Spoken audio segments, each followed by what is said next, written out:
Martin, súčasný zdravotný stav, ako to s tebou vyzerá? Dobre, otrénoval som celý ten nejaký dvojtýždňový blok počas repre pauzy, takže dobre, všetko v poriadku. Ako prebiehala vlastne tá príprava počas tej reprezentačnej prestávky? Tak je pravda, že bolo toho trošku viac, najmä ten prvý týždeň sme trošku potrénovali viac a dúfam, že sme dobre pripravení na zápas. V nedeľu vás čaká teda súboj s Trenčínom, ktorý je momentálne prvý v tabuľke. Aké máte od toho zápasu očakávania?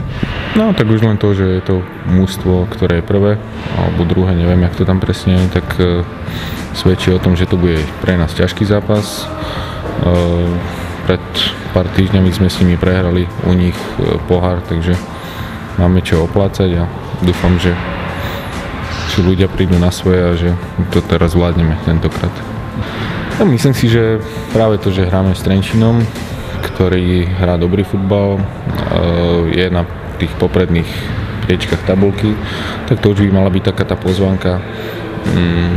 pozvánka pre fanúšikov, aby prišli. Ja dúfam, že to bude zaujímavý zápas a takisto verím, že bude úspešný pre nás. Adam, súčasný fyzický stav, v akej si forme? Mal som týždňový výpadok, ale cítim sa veľmi dobre, takže dúfam, že to bude vidno aj v zápase.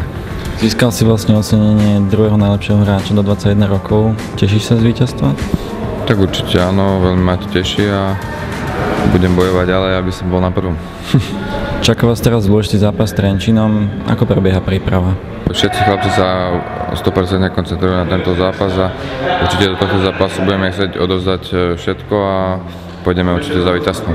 Chcel by som určite pozvať na tento zápas, aby prišli čo najviac fanúšikov a aby nás pozbudili a dúfam, že my im to oplatíme víťazstvom.